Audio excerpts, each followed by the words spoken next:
Carl Jung. He said, until you make the unconscious conscious, it will continue to direct your life, and you will call it fate. And I think most of us have this unconscious relationship with the monetary system. Like, we don't understand how it works. And it is literally directing our lives.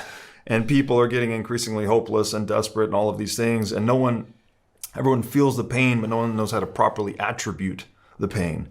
So in your journey of discovering economics, the Austrian school of economics, the nature of money, you brought up Ron Paul.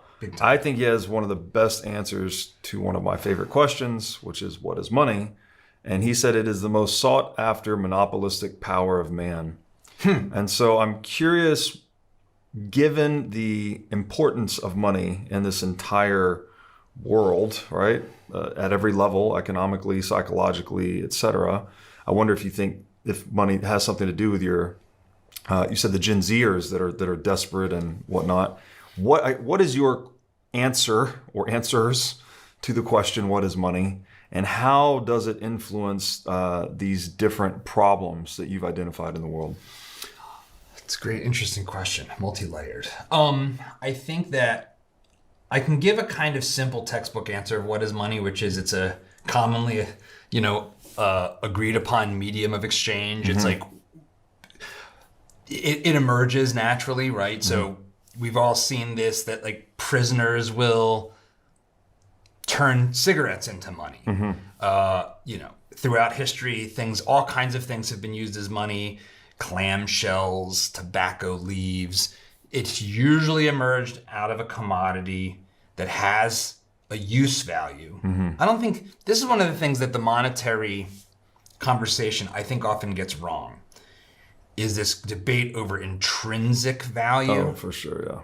There is no such thing as intrinsic value materially. There's a spiritual intrinsic value. Like, I think we all have souls and that our human dignity is intrinsic. Yeah. But there's no intrinsic value in gold. It's just some shiny metal. It happens to be the case that we like it, and so it has subjective value. Yeah. Preferences. Yeah. It's, if suddenly... if like P. Diddy's preference for gold chains caused a shift in demand for gold, its value would go down. Yeah, exactly. But I do think that money isn't just the commodity that's used. Money takes on these other attributes that become incredibly powerful and incredibly distortive if they're not natural and correct. And that is, money is an information network. Yes. Right? Yeah. So it is letting us know what is available and what is desired and demanded and what is scarce and needs more attention. That's what prices do. When a hurricane hits and prices go through the roof on generators and plywood and all the things that you need, clean water bottles, the politicians come in and say, how dare you raise your price? It's like, well, who should I sell my generator to? The hospital? Or this guy that already has 2 in his garage and just wants to buy a 3rd? Well, if chances are the hospital's going to pay more for it. They're going to bid it up. It's like, so this information system helps us coordinate and make choices in a world in which we all have the same 24 hours in a day. We all operate with a tremendous amount of ignorance in the complex society in which we live, right? We walk through the dark, groping with like a spotlight that fades fast out past our nose. And money helps us try to guide the decisions we make. Should I buy more of this? Should I wait?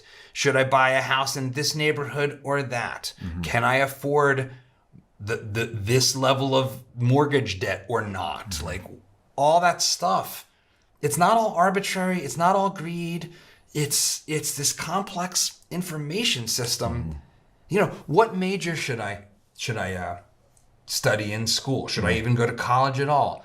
At what cost? People talk about these things like they are absolute decisions, that they're either good or bad. And like, I think one of the things economics teaches you in how to navigate life, and that money mediates in that medium of exchange, is trade-offs. You can get a gender studies degree for $60,000 a year if you want, but I don't know.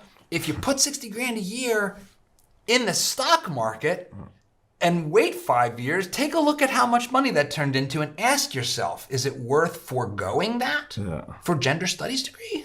Right. Yeah. Like, why would anybody even do that? Like, it's all wrapped up together. How do we make decisions? How do we, like Russ Roberts puts it great. I think economics is a tool and money is a tool for helping us understand partly how to get the most out of life. And I think that's the question we always have to ask ourselves. It's not the only tool. There's morality, there's family, there's culture. Of course. There's religion and faith. But in the material world, money and economics plays a big role. Definitely. I could not agree more. I kind of think of it as like a way to see through the eyes of one another. Very similar to language, right? That, you can never share my interior experience of life, but I could write a story for you and tell you about some things that I've been through, and you might be able to glean some insights from that. So I can use this medium of exchange of ideas called writing to share with you something that might be useful to you. And money is, instead of communicating thoughts, it's communicating our preferences, right? It's revealing customer preferences in the marketplace. And you don't really... It's such a powerful mode of data compression because you don't need to know all the, I don't need to know there was an earthquake in Chile that disrupted the flow of copper to the market.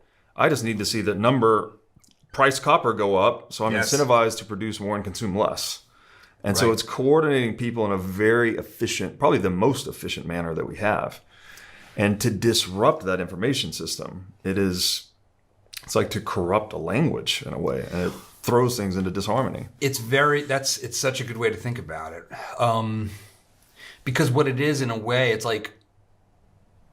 it's sort of like the cultural battle we have more broadly, right? This question of this postmodern take on things. Well, I have my truth. Oh, I hate that terminology. Yeah. Well, that might be your truth, but my truth is different. In one sense, like, we do have different things we care about. We do have different value sets. But whether or not there is more or less of that thing we want is not subjective. That's right. It's real. Exactly. We both want to get a Cybertruck. Yeah. And they're struggling to get them off the line. So they're selling them for 6 figures. Yeah.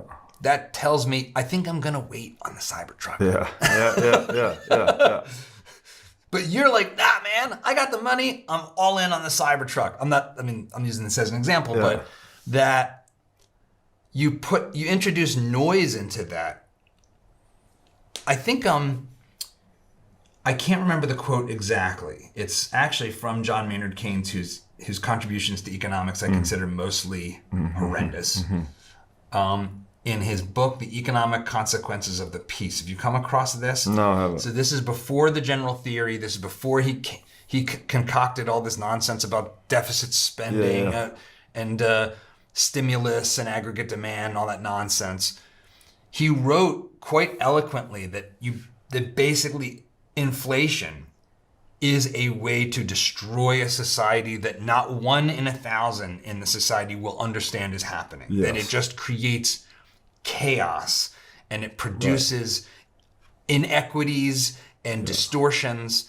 He understood this in the 1920s, that printing money, introducing noise into that signal just causes chaos.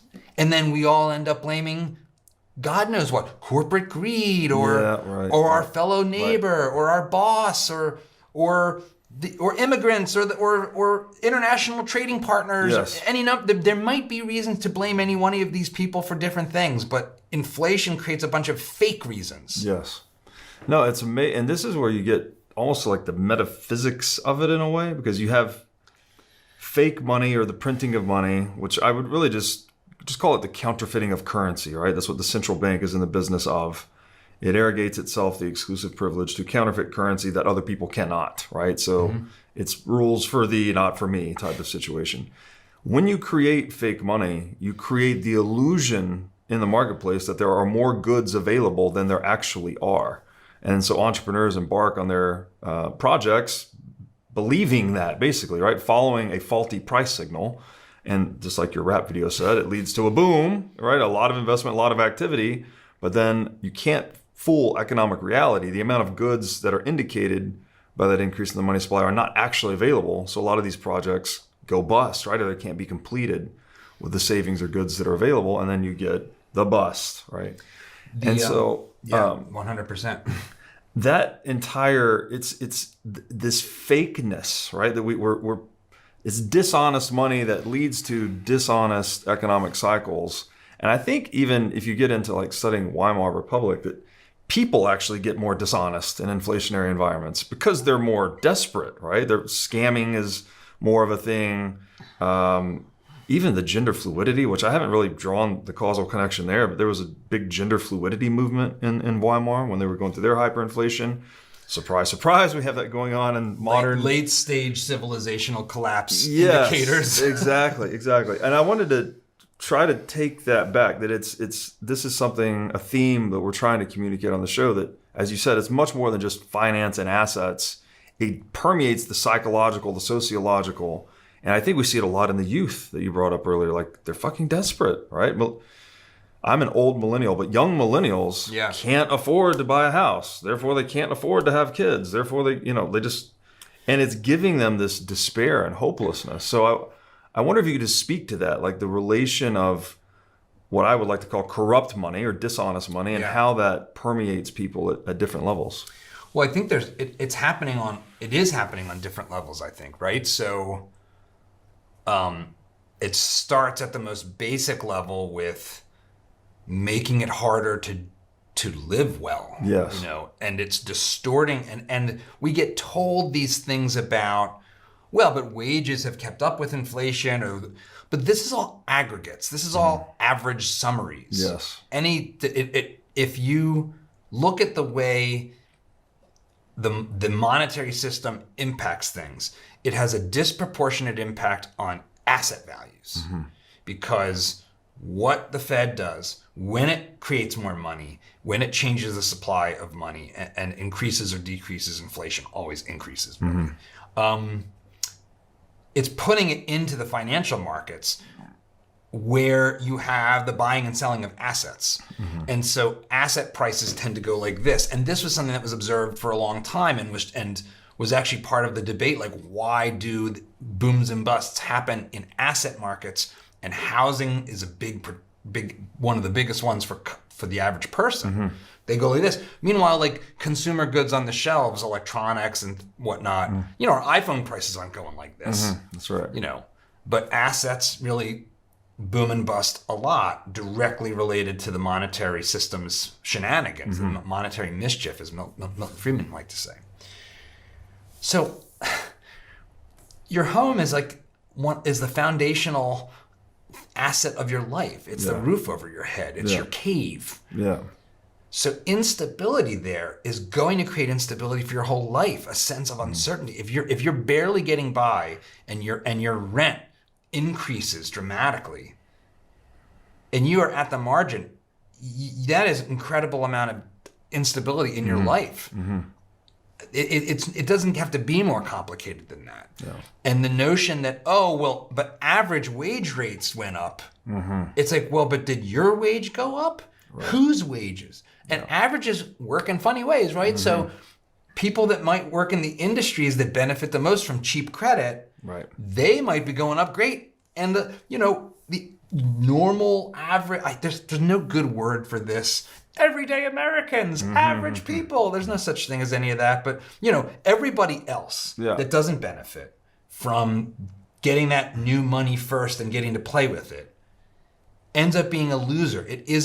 It breaks the win-win-win that is baked into mutual beneficial exchange in a free market. It turns it into a win-lose. It turns it into a zero-sum transfer of purchasing power. As the things I need get more expensive because you got easy money and bid the price up. Right. So I'm worse off and you're better off at my expense. Exactly. So that's the other piece of the puzzle is it breeds resentment. It breeds distrust in the entire system, not just the economic system, but the political system. And so you become more resentful. You when trust in your institutions goes down, well, of course you're going to cheat if you can, because the whole thing's rotten. Exactly. So why not cheat? Exactly. So it makes sense that inflationary regimes that start to fall apart, people are cheating because it's like, well, I'm getting cheated. I'm watching my life get ruined. Exactly. While other people who are closer to, the eye of Sauron. Yes. Can benefit. Yeah, no, that's wonderfully said. And it spreads through imitation. Thanks for watching. If you enjoyed this episode, click here to find more just like it, and here to find our most recent episode. Also, make sure to like this video to help shine light on the corruption of money, and be sure to subscribe to this channel to stay connected.